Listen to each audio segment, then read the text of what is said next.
G'day guys, Bike Blake here, back after the festive period over Chrissy and New Year. Hope you all had a good time. Let's get into it. So today, it's going to be a video targeted more at sort of new riders. And it's just going to be a couple of tips about Roadcraft. Now, Roadcraft is super important to motorcyclists, and I'm betting most of you watching this right now are motorcyclists and may have been riding for a while, but it's always good to just, keep some tips in mind. Now, with riding a motorbike, there's the way I see it, two sort of branches of skills that you need to know. So there's controlling a motorcycle, so accelerating, braking, shifting, turning, counter steering, all that sort of stuff. That's controlling the motorcycle, but riding the motorcycle, in my opinion, is a different set of skills. Now, this is going for road riding and riding in traffic.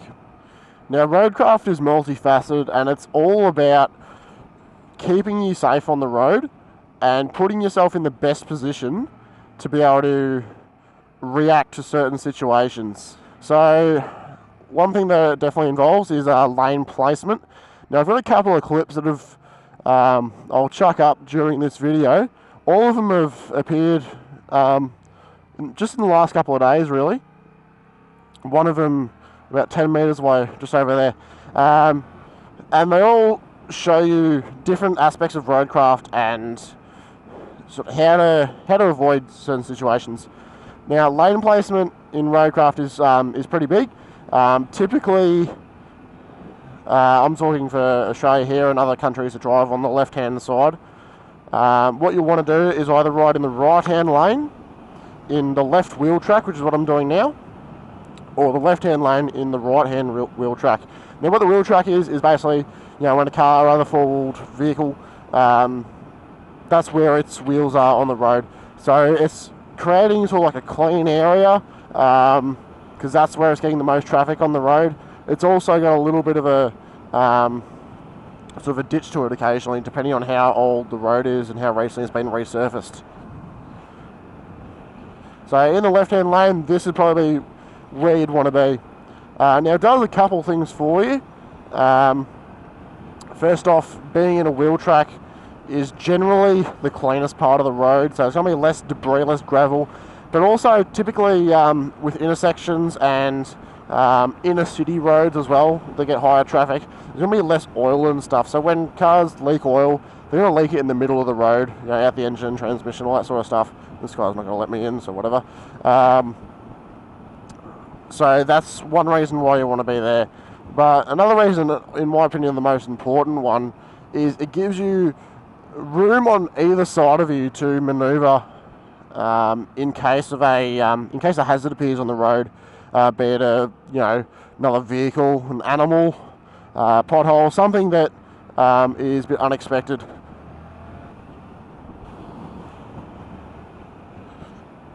So you can see where I'm riding now in the right-hand lane, the left-hand side wheel track.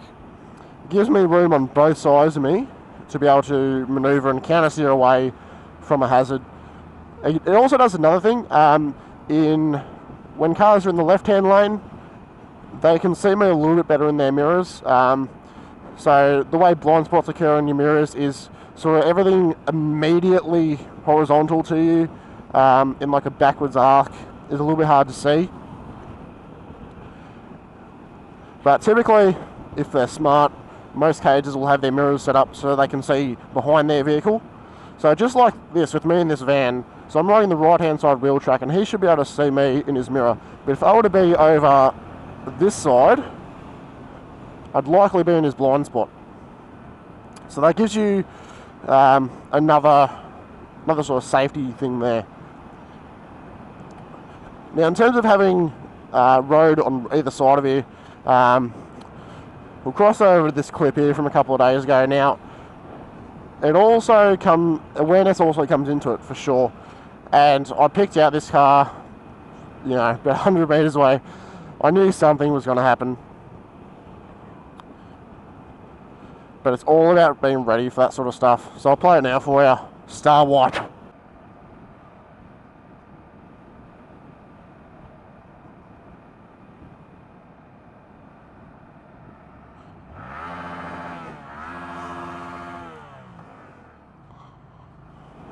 Yeah, so you can see there, so I'm riding pretty much in the same place that I am right now. And I saw the vehicle, it was doing a U-turn, and I knew she's not going to see me, she hasn't looked, whatever. Now, it pulled into the left-hand lane, but it didn't have an indicator on when it actually did the U-turn. I knew, like, yeah, you're going to do it, you're going to do it, you're going to do it. So I backed off throttle, covered the brake, didn't apply the brake, I was just sort of getting ready for it, just in case. And then you can see when she just sort of cuts into the lane. Now, at this stage, because I was always prepared for it, because I knew what she was about to do, I had plenty of room either side of me. Now, obviously in this situation, I had to cut into the left lane like this to avoid the collision. But if I was in the right lane, and I was in this wheel track, if I was on the far right, I'd have a lot more distance I'd need to cover on the left-hand side if I were to avoid that collision. Likewise, if I, for whatever reason had to go right, if I had to counter steer right, there would have been a median there, and I wouldn't be having a good day, because you had nowhere to go. Now, the next clip that I'll show you it's more about profiling drivers, and that is another aspect in my mind of Roadcraft. Being able to look at a car, see how it's handling, what sort of car it is as well, can definitely play a part in terms of stereotyping it. And being able to pick them and pick what they're going to do next based on what car they're driving and how they're driving. Now, the car in front of me is driving fine, I don't have an issue with it. If a car was to be sort of suddenly braking or swerving or jolting inside its lane, more often than not they're distracted, be it a mobile phone or whatever. So you immediately pick them out and get as far away from them as possible. Now, this particular vehicle was a Commodore. Now, in Australia, Commodore drivers are typically not the safest drivers on the road. There's a huge generalisation, but that's how I pick my drivers to keep me safe on the road. Now, I was riding behind him for a fair while, and yeah, I didn't like the way he was going about his lane placement. I was riding behind him for a good 5, maybe 10 minutes. Now, the first intersection we come to, which is the intersection that the incident occurred at, he was in the left-hand lane, I was pulling into the right-hand lane, and there was a motorcycle ahead of him. Now, he slowly, ever so slowly, but he definitely wanted to be there, started to drift into my lane without looking whatsoever, without indicating whatsoever, until I was past his fucking car. Now, what I did there in terms of my lane placement was position myself pretty much behind his mirror, just like I'm doing with this vehicle, so that he had the best chance of seeing me if he decided to look. Now, clearly he didn't decide to look. But what that also gave me was room on the right-hand side of my bike in case I did need to swerve around and avoid a collision. Now, I'm lucky that the guy, wasn't merging too quickly. He wasn't in a hurry at all. But still gives you that chance. Yeah, Roadcraft really comes down to that, in that it's preparing you for any situation that may arise. So when you can ride in the middle of the lane, whatever, you can, just be focused on that next corner, whatever, and not be focused around you. And that doesn't necessarily mean you'll get in an accident. But in those situations where someone does pull out and they don't see you, and you're not ready to do an evasive maneuver, that's where Roadcraft comes in handy. And it's essential for any motorcyclist riding in traffic.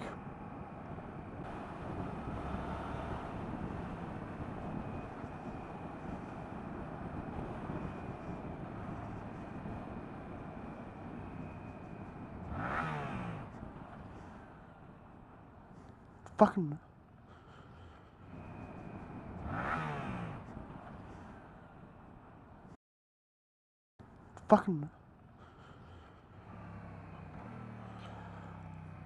Now, that particular clip, it wasn't like an emergency situation or whatever, but he could have merged a lot quicker than he did, and in case he did, I would have been prepared because I had plenty of road either side of me and I pretty much knew he was about to do something. Now this last clip I'll show you is the most recent of the bunch, and it's sort of a two-parter. There's actually sort of two incidents back to back. One where a guy just simply pulled out in front of me, and as soon as I was taking off from the lights, I knew he was about to do it. Now, I wouldn't usually be in the lane that I was. That left-hand lane on this particular road ends quite soon. I was actually going to pull into the servo on the left-hand side there to get some petrol. When this guy pulled out, I was like, fuck this, I'm going home, pretty much. I fucking hate this corner. There's always fucking tree debris on it. And yeah, so he pulls out in front of me, which I essentially knew he was about to do. And I rev bombed him when I was next to him. He was completely oblivious. Didn't look at me whatsoever, even when I was right next to him, but whatever. Can't do much about that. But again, it's all about being prepared for these sorts of scenarios. Because people can pull out in front of you from wherever, and you're really got to be ready for it. Now, the main incident that happened this day was at the roundabout, the following roundabout, where a vehicle pulled out in front of me. And I've only really had two near misses with vehicles on the road. I'll actually chuck up a video of the first one that I had. This was a couple of months back, before I had the MT-07. I was actually riding a Suzuki Bandit, which was a loan bike while I was getting my Aprilia fixed up. Fun trivia fact there. And yeah, so basically a vehicle crossed in front of 3 lanes, right in front of me without indicating. And yeah, I mean, I was safe. I was pretty freaking shaken up. I was on the way to work, and when I got to work, I just couldn't move for about half an hour.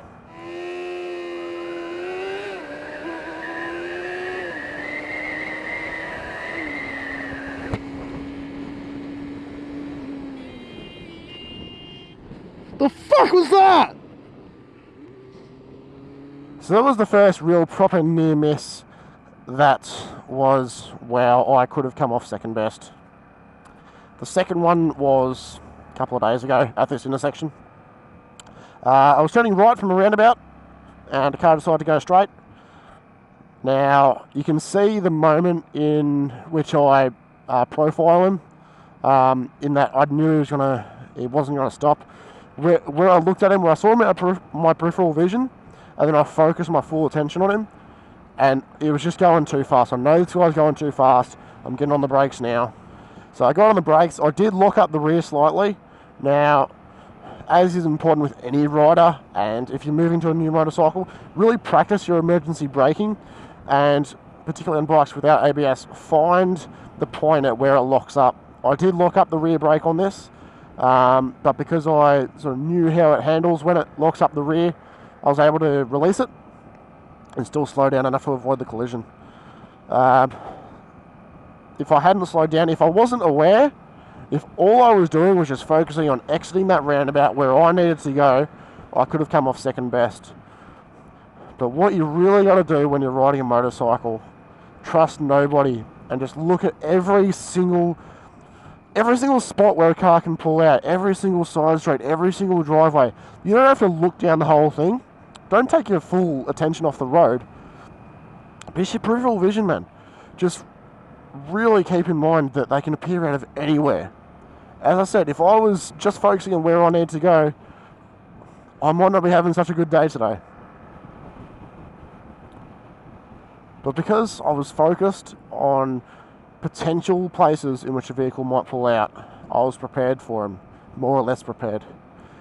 Now I'll show you the video here of the two incidents, but it's particularly that roundabout that was the most dangerous for me.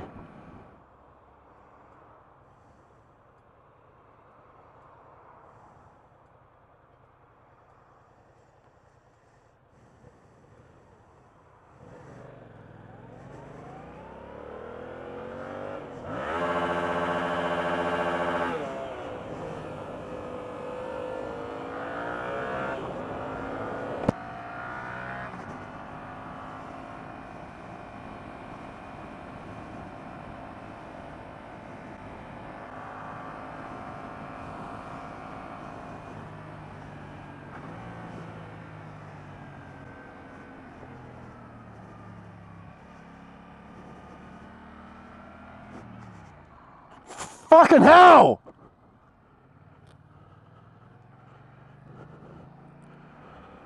There we are, so there's the third clip. So I'll finish off with a rundown of some basic tips that all you motorcyclists really need to get under your belt.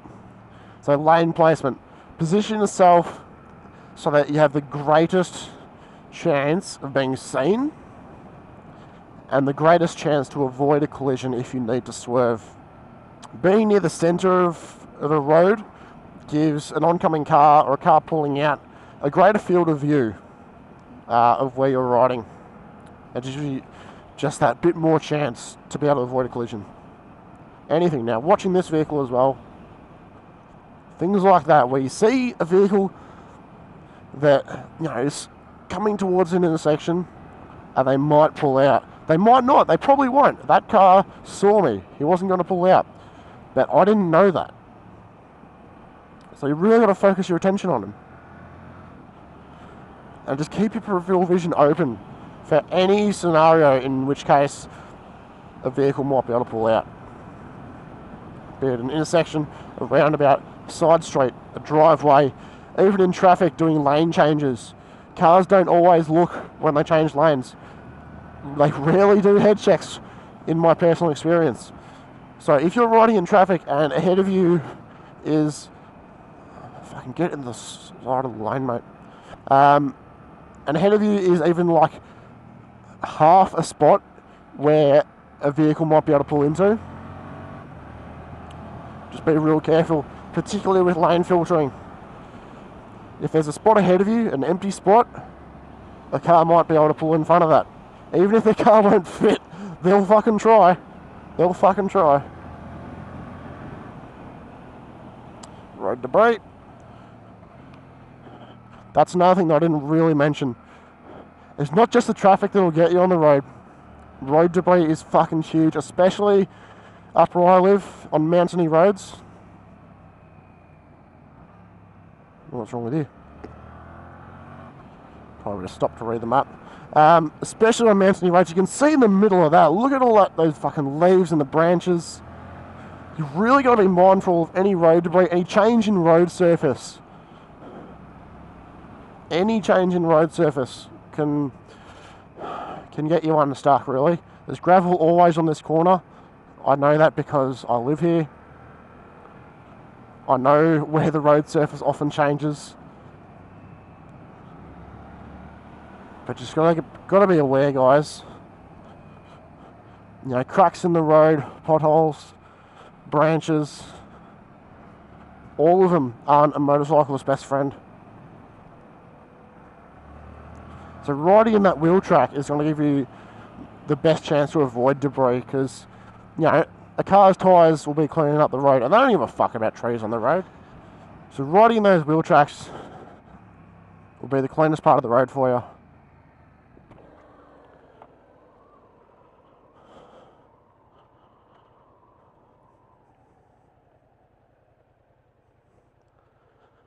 Been plenty of trees down. Sorry?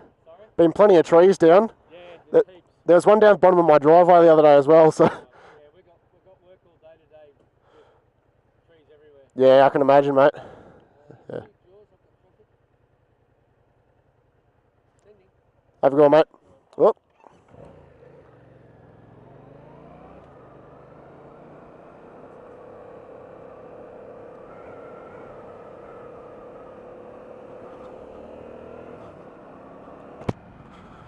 That was an embarrassing stall there. Yeah, so as I just said to that guy, down the bottom of our driveway we had a tree that fell across the entire road that had to get cleaned up. And as I said before, mountain roads, guys, or any sort of rural place where there's trees, you just got to be real careful. Because it's not just those branches, man. You can come around a blind corner and you can see a tree 2 foot wide covering the whole lane.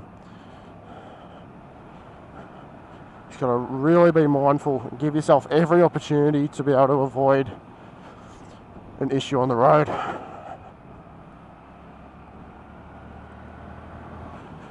Anyway, guys, that's enough from me today. It's even though it looks like a fantastic day for riding, it's hot as fucking balls. It's about 40 something degrees. and it's also extreme fire danger. Now I live in a pretty bushfire prone area, so that's not too good for me. I'm also a firefighter with our local brigade, so got to be ready for anything that happens today. But thank you guys for watching, and thanks for subscribing as well. Again, I never really push, oh, subscribe to my channel, blah blah, and post all over Facebook and all that sort of shit. I just make videos. That's all I do. And if people don't like them, if you don't like them, you don't have to watch them. If people like them, if people like what I have to say, fantastic, fantastic. And I really hope that this video has been valuable for you guys. Now, it was a pretty basic video. I didn't go into much detail. I'm by no means a motorcycle instructor, and there's plenty of more experienced motorcyclists out there than me. But they're just a couple of handy tips for all you riders out there to keep you safe on the road. Anyway guys, thank you very much for watching my video. Thank you very much for subscribing if you haven't already. Stay upright, and I'll see you in the next video.